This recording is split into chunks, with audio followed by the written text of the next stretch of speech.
Welcome back to the Hedgehog Hollow. Today I wanted to share with you some tips and tricks with the new Tim Holtz Shifter Stencils. Now if you haven't seen them, they're a really neat idea and something a little bit different with stencils. Now they come in the regular large size and they also come in the small size. Now they come in lots of different designs, of course, and you know that I have them all to share with you. Now when you first get them, they come like this. Now these have stars here, but there's also little stars in between, which actually are a little bit tricky to see. But when I was watching a demonstration that Tim did, he gave us a fab trick and I wanted to share it with you as well. So what you can do is take some distress paint. I couldn't find the black soot, but I managed to find some hickory smoke. And all you do is it has a little like dauber top to it. To activate it, just kind of press it down and give it a squeeze. Now I found that this was a low mess way to do this, was to just pop it on some kitchen towel, and then I just dragged down over my stencil like this. And you don't need to wait for it to dry or anything like that. Just straight away go over the top with some kitchen towel. And now you see how those stars have been highlighted. So it's much, much easier. And these are the shifter part of the stencil, which is going to be the really neat bit that we're going to play with. So I'm just going to wipe this little bit up that we used. And now I'm going to show you how we play with them. So let's grab our, what should we start with? Should we start with some Christmas trees? Because I'm feeling a little bit festive in the week before Christmas. So I'm going to lay down my shifter stencil. Greg has stolen my masking tape, so I'm going to ask him to pass it to me because he stole it earlier for some pictures. So he luckily remembered where he'd put it. And I'm going to pick up my end here. So let's pick this up. And so I'm just going to tear off a little bit. I'm going to remove some of the tack. This new masking tape I bought is like super, super sticky. So I'm just going to put a little bit over the corner here. I'm going to grab one of my blending foamies like this. And let's start with some pine needles. Now I could blend directly on my glass mat, but I am going to blend on my easy clean section. So this is just one of those mats that come on the side, and I bought a couple of extras. So I'm going to just start to the side. And I'm going to go over my stencil like this. So really easy. And that acrylic paint stays there for ages. I did mine. I did leave one aside because I knew I was going to be doing this video. But it doesn't really come off. But of course you could just add it back at any point. You don't have to change it at all. I just moved that slightly, but easy to pop back on. So that was nice and easy. Whoops. But now I am done. I'm going to lift up my stencil. And so you can see there I have my trees. So that's our first part. Now I'm going to put my lid back on my pine needles. I'm going to pop a little piece of kitchen towel down. So this is how I work. I'm going to remove my tape for a second. And what I do is I spritz my stencil like this. Grab a second piece of paper towel, and I just want to clean it off because we're going to put a second colour down and I don't want to transfer it, but I also want really easy cleanup. And this is how I do it. You see how clean my stencil is, and now we're ready to go with another colour. So just make sure both sides are nice and clean, and off we go. So now we grab our piece of paper back again. And now what I'm going to do is the green trees that we had, I'm going to line up with those acrylic ones that are highlighted by the paint. So now I'm going to line those up like this. And again, you're going to want to stick your stencil in place. So I'm going to stick it across there. So those, I'm going to lift this up because I can lift now, it's on the easy clean and it's stuck down. So you can see those green trees that I had are lined up with the ones that are outlined by the acrylic paint under there. So they're outlined by those frosted ones. And those open ones, we can now grab another blending foam. I'm going to grab my Festive berries. Like this. Again, I'm going to go off to the side And now I'm going to start blending. And I don't have to worry because those green ones are covered by my stencil.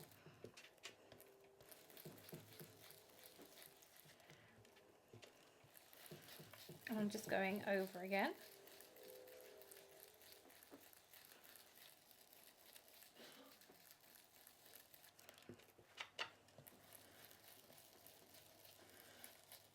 And you can use foams, you can use brushes, you can use whatever your preferred blending medium is. And I just missed this one at the top here. There we go. And now I'm going to lift off that stencil like so. And so now you can see I have trees that are perfectly aligned. How neat is that idea? I think that's really, really cool that you can create these wonderful patterns. And of course you can create them in so many different colors as well. And it's not just festive designs. Let's take a look at some of the other things we can create as well. I'm going to move my ink out the way because I'm notoriously clumsy for ending up with these things all over me. Greg's nodding behind the camera that I end up with ink everywhere. And so just a little spritz of water and some kitchen towel. Let's choose one of these smaller ones. So we do have a candy stripe and we have a gingham stripe. We also have a harlequin that I'm going to play with. So let's try the harlequin because I think this one is really, really neat. Some of the things you can do with this. So you can use this one in lots and lots of different ways. So again, I'm going to stick this down. I'm going to grab that blending foam and we're going to start with our Twisted Citron. And so I just have little Velcro dots that are on the bottom of my Distress Oxides that keep my foams on there. So again, I'm just going to go over my piece.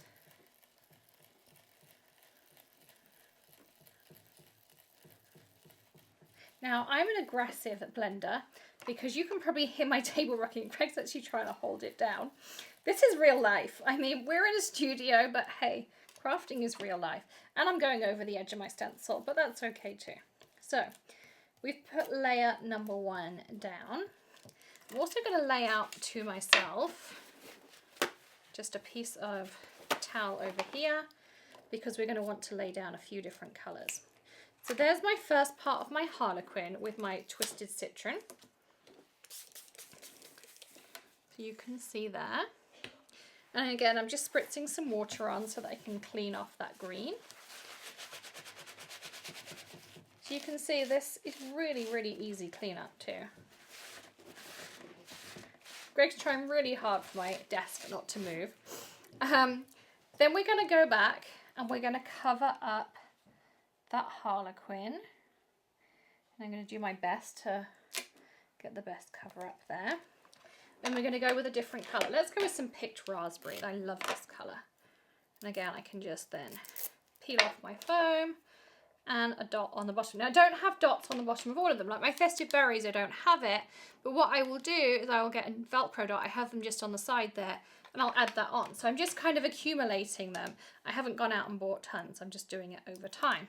So now I'm going to get my picked raspberry. And I'm going to add this on. Again, just blend over the top.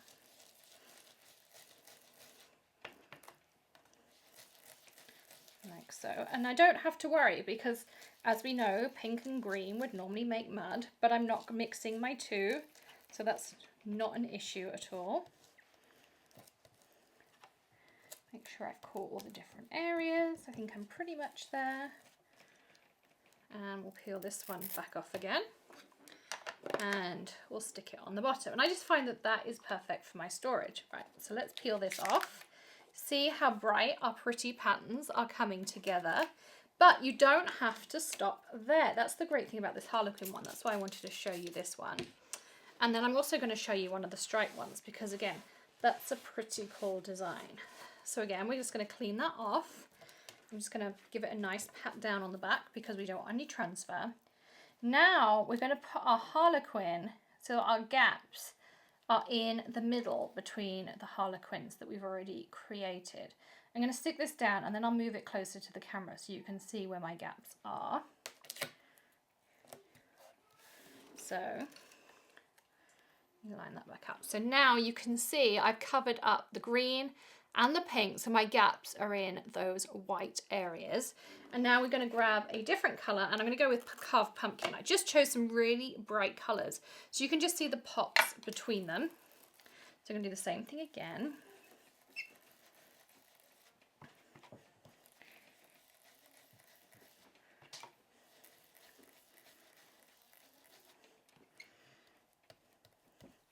Again, just make sure I've got nice coverage. And then we're going to peel off. Back onto our kitchen towel. So you can see how I'm adding, and you could stop at any point. So you can have one colour, you can have two colours, you can have three colours.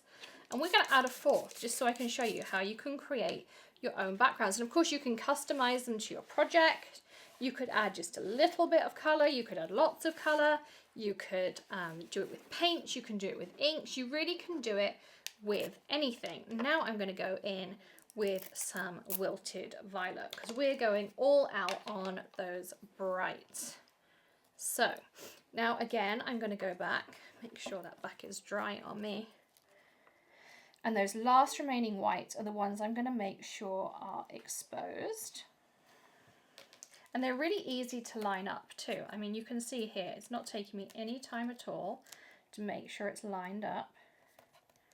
So again, I've only got those, I'm going to lift this up for you. I've only got those white areas exposed. Everything else is covered up. You can see it's just kind of like slightly frosted by the stencil. Let's get that Wilted Violet going. And the thing is, like the stencil that I left that has the trees on, that's covered in the red ink, because these are water-based, I can leave that on there, and when I go to clean it off in half an hour's time, it will come off and I will have a perfectly clean stencil. And you don't always need to clean stencils. I know lots of you don't do that as well, and that's fine too. So again, I'm going to lift this up. I'm going to leave that one to clean later. And there you go. Look at that really fun, bright background that I created using that Shifter stencil, and it's completely solid. And again, it comes in the large size. There's a Harlequin here that I have in the large, so you can have big shifter diamonds, or you can have small shifter diamonds as well. So you really can do that with both. So that's another really fun thing that you can do with these shifter stencils. And there's one other thing I wanted to show you, which are the two stripes that you've got. So you have two stripe options. You have a Shifter Mint, which is going to give you like the candy stripe, which is really, really fun. And what it does is, if you look at these lines here, you'll notice that between the acrylic paint, where I've got it in the grooves here, and the edge of the gap, there's a small bit, and that just gives you a little bit of white between each one. So when you move this shifter backwards and forwards, you're always going to have that white in your candy stripe, which is really, really fun. So Tim really did think of that. But the other great thing is you also have this shifter striped, and you can create the most amazing plaids with it. So what I mean by that is, let's have a quick play. Let's put this down on here, and I'm going to get another piece of masking tape, if I can find the end, like this.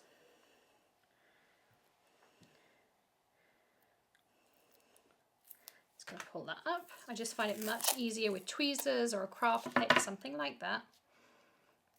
I'm going to stick this down. She says she can get that going. There we go. I'm going to stick with the Wilted Violet just because I have that blendy tool on there already. So again,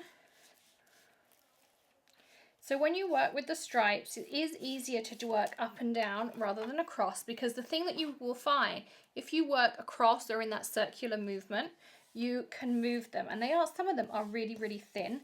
So I do find that that is a little bit easier just to work downwards. Usually I start to watch it kind of buckle and move, and then I'm like, oh yeah, I should be working downwards. It's the stripes shifter stencil I'm working with. I forgot about that.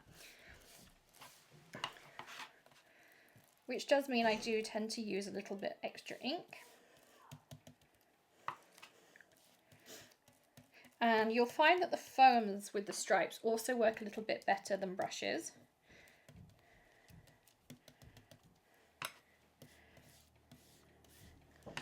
You can also use, depending on how you work best, you can also use a temporary adhesive to stick your stencils down.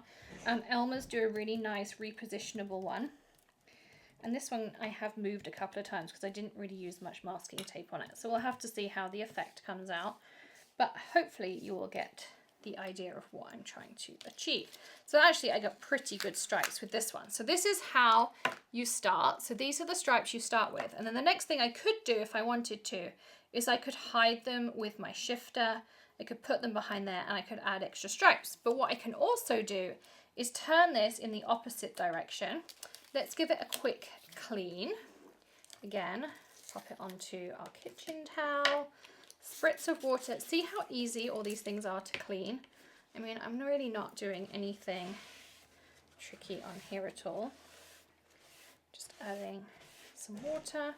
Make sure it's also clean on the reverse. So one thing with stencils is you always want to make sure the back is clean as well as the front. And I'm going to lay it across my cardstock. And I'm going to try to stick it down a little bit better than I did before. And let's choose a different colour. This, and we're going to go to pink with our picked raspberry. I'm going to pop my blending foam on here before I lose it. And of course you could mix and match. You could, rather than going this way with this plaid and using the shifter mint, you could put your shifter stripes across and you could have a different width of plaid, or you could have extra ones. You can really kind of play about and have fun with which plaid you want to have going across here. But this again is the fun of having all of these different options. You could do red and green, you could do kind of different colors, maybe like tartans and things. You could do navy blues. I mean, there are so many different inks out there. You really could do any color you wanted to, or you could do it different ombres and rainbows, and the options really are endless. But I just wanted to show you that you don't have to necessarily go in the same direction. So you can see here, that's a plaid that I just created with the two stencils together. So that is a couple of ideas using shifter stencils and a few tips and tricks as well. I hope you found those useful. I really love these stencils. I've actually had them out loads of times. And if you wonder how I store my Tim Holtz stencils, I store them all just on book rings like this. My big ones I have arranged by theme. So like this is my Halloween section. There's like a sunburst and just geometric shapes. There's backgrounds, there's a Christmas section. And then my smaller ones I have arranged in set order numerically, and I just write in Sharpie in the corner what set they're in, so that when I'm linking them up for videos like this, it's super easy for us to find. So that's my storage for those as well, because a few of you have asked me. If you have any other comments, leave them below. Don't forget to give us a thumbs up if you enjoyed this video, and don't forget to hit that subscribe button and ring the bell, because if you haven't heard the news already, we are the official media partner for Creativation 2019, so you will get all of the news, the behind the scenes, and we'll be on the show floor first from all your favorite companies. Plus we'll have lots of coverage before, during, and after the show, and lots of vlogs as well from me. So don't forget to subscribe to the channel so you get all of that news. We will see you again very soon. Everything I've used today in that link's in the description below. You might also want to check the blog because there might be some money saving coupons there for you too. And don't forget to sign up to our newsletter where we send out money saving coupons every single Friday. We'll see you again soon. Happy stamping, everyone. Bye.